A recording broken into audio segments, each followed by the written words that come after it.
Alright, so hi everyone and welcome back to the bankers grid. आप सभी का हार्दिक स्वागत है। तो बैंक ऑफ इंडिया का आज से रजिस्ट्रेशन से स्टार्ट हो चुका है क्रेडिट ऑफिसर स्केल 2, 3 एंड 4 के लिए। तो आप में से बहुत सारे कैंडिडेट्स का क्वेरीज है regarding to the related to the eligibility criteria. तो इस सेशन में मैं आप लोगों को कंप्लीट ब्रेकडाउन करूंगा कौन एलिजिबल है कौन एलिजिबल नहीं है। ऑलराइट, सेशन स्टार्ट करें उससे पहले आप सभी देख लीजिए दैट आप लोगों अगर एलिजिबल हो इस पोस्ट के लिए तो आप लोगों का रजिस्ट्रेशन स्टार्ट हुआ है आज से।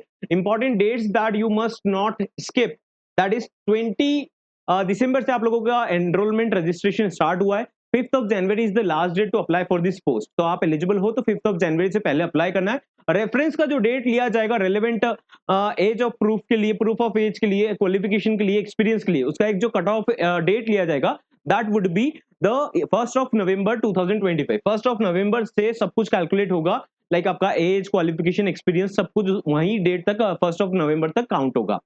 ओके, सेशन स्टार्ट करें। अगर आप एलिजिबल होते हो तो कंप्लीटली इस पोस्ट के लिए प्रिपरेशन करना, it's a very wonderful opportunity जो बैंक ऑफ इंडिया लेकर आया हुआ है। और आप जब आप प्रिपरेशन करना चाहेंगे तो complete batch is already there for all of you. A dedicated batch for Bank of India credit officer, जहां पर सारे सब्जेक्ट्स वेल कवर्ड है, live sessions, recorded sessions, e books, professional knowledge subjects relevant to the exam content रहेगा and also test series is available. Batch में enrol करने के लिए जिस टाइम पर भी वीडियो देख रहे हो आप लोग व्हाट्सएप कर सकते हो। व्हाट्सएप नंबर स्क्रीन पर अवेलेबल है। जिस टाइम पर भी मैसेज करेंगे team will help you out the manual payment process.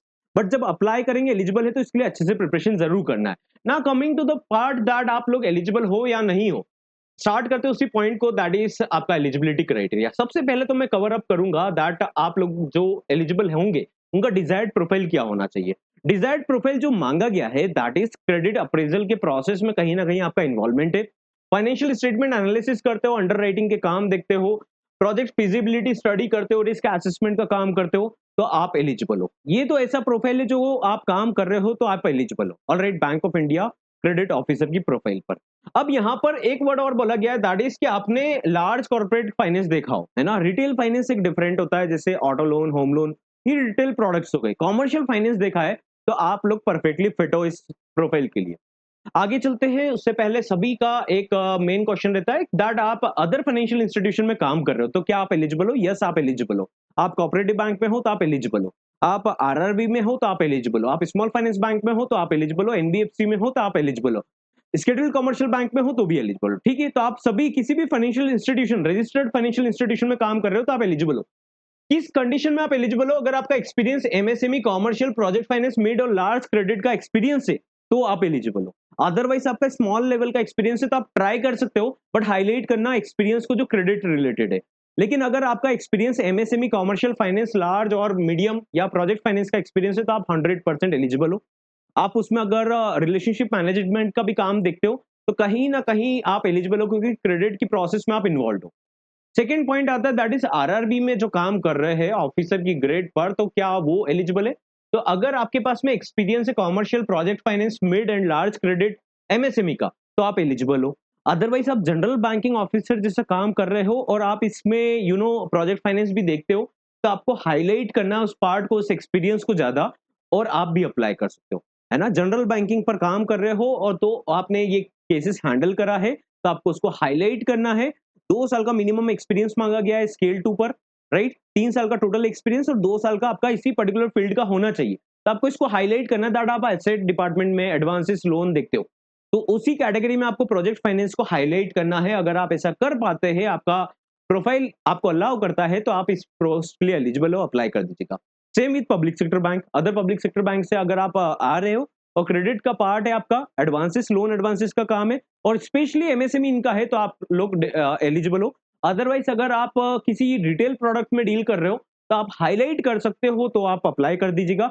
Highlight नहीं कर सकते तो आप इसको छोड़ दीजिएगा इस पोस्ट को। रिलेशनशिप मैनेजर, वर्किंग कैपिटल, बहुत सारे बैंक्स में, प्राइवेट सेक्टर बैंक्स में वर्किंग कैपिटल में रिलेशनशिप मैनेजर होते हैं। ऑल्दो वो क्रेडिट का काम नहीं करते तो भी आप लोग अप्लाई कर सकते हो, क्योंकि आप कहीं ना कहीं इस प्रोसेस में इन्वॉल्व रहते हैं। आप ट्राई कीजिएगा और हाईलाइट में जो डॉक्यूमेंट्स बताऊंगा आपको उस बेसिस पर अपलोड करना, क्योंकि यहाँ पर क्लियरली बोला गया है कि आपके डॉक्यूमेंट्स के बेसिस पर आपका स्क्रीनिंग होगा, शॉर्ट लिस्टिंग होगा, है ना। आप जब फाइनल रिटर्न एग्जाम क्लियर करेंगे तो आपका डॉक्यूमेंट शॉर्ट लिस्ट करा जाएगा, वहां से आपको रिजेक्ट भी कर सकते हैं। तो उसको डॉक्यूमेंट को आप लोग अपलोड प्रॉपरली करना, मैं आपको गाइड करूंगा उसके लिए। रिलेशनशिप मैनेजर, वर्किंग कैपिटल, आप एलिजिबल हो अगर आप commercial, project finance, working capital पर काम कर रहे हो। हाईलाइट करना है बड़े प्रोजेक्ट्स को लेकर, right? Relationship manager retail products में काम कर रहे हो तो आप लोग वैसे एलिजिबल नहीं हो, लेकिन आप ट्राई कर सकते हो क्योंकि फर्स्ट टाइम रिक्रूटमेंट आया है, ज़्यादा लेवल पर वैकेंसीज़ है, तो आप ट्राई ज़रूर कर सकते हो, जहाँ पर आप लोगों को भी हाइलाइट करना पड़ेगा, आपके वर्किंग कैपिटल वाले केसेस को, करंट अकाउंट्स वाले केसेस को, ठीक है? जहाँ पर आप फाइनेंस पर कहीं न कहीं प्रोसेस में आप लोग कंट्रीब्यूट करते हैं, तो उसको आपको हाइलाइट करना है, ठीक है? एनबीएफसी गोल्ड लोन और होम लोन तो आप एलिजिबल नहीं हो क्योंकि ये रिटेल प्रोडक्ट है। यहाँ पर बोला गया कॉमर्शियल प्रोडक्ट होना चाहिए या फिर आपका एमएसएमई, लार्ज, मिड साइज का या फिर प्रोजेक्ट फाइनेंस का एक्सपीरियंस होना चाहिए। तो गोल्ड लोन और होम लोन एलिजिबल नहीं है, बट आप भी ट्राई कर सकते हो, लेकिन आप एलिजिबल नहीं हो। शॉर्ट एलिजिबिलिटी किसका बन रहा है? जो क्रेडिट की प्रोफाइल पर काम कर रहे हो और वर्किंग कैपिटल के केसेस में काम कर रहे हैं। आप लोग डेफिनेटली अप्लाई कर सकते हो। और ऐसे जो आरएम है, जो वर्किंग कैपिटल की प्रोसेस में चाहे वो एक्विजिशन का काम करते हैं, बट कहीं न कहीं बैलेंस शीट चेक करना, डॉक्यूमेंटेशन कंप्लीट करवाना, ये पूरा क्रेडिट का पार्ट होता है। तो आप भी अप्लाई कर सकते हो। आरआरबी में, पब्लिक सेक्टर बैंक में काम कर रहे हो, तो आप भी अप्लाई कर सकते हो, प्रोवाइडेड आप आपके इस एक्सपीरियंस को हाइलाइट कर पा रहे हो। अगर आप इसको हाइलाइट नहीं करेंगे, तो आपसे कहीं न कहीं कन्वर्सेशनल बेसिस पर इंटरव्यू के टाइम पर या मे बी पॉसिबल कि आपका शॉर्टलिस्टिंग के टाइम पर ही आउट कर दें। तो आप लोगों को एडवांसेस और लोन वाला पार्ट देखते हो, तो हाइलाइट कीजिएगा अपने पार्ट को क्योंकि कहीं न कहीं आपने प्रोजेक्ट फाइनेंस में डील करा होगा, कहीं न कहीं आपने वर्किंग कैपिटल में डील करा होगा अगर एडवांसेस का काम देखते हो तो।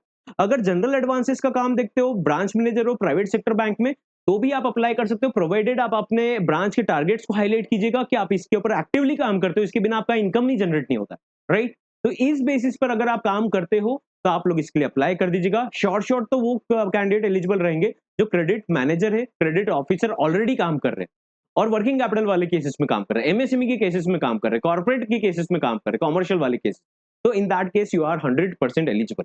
आई होप आप लोगों को इनफ क्लैरिटी मिल गया होगा related to the eligibility part. इसके बाद भी अगर आप जैसे किसी और वर्टिकल से बिलोंग करते हो, होम लोन, ऑटो लोन ऐसा प्रोडक्ट आप डील कर रहे हो, तो आप ट्राई कर लीजिएगा, है ना? लेकिन आप 100% एलिजिबल हो ये हम आइडिया अभी से नहीं लगा सकते क्योंकि ये रिक्रूटमेंट पहली बार आया है, वैकेंसीज ज्यादा है।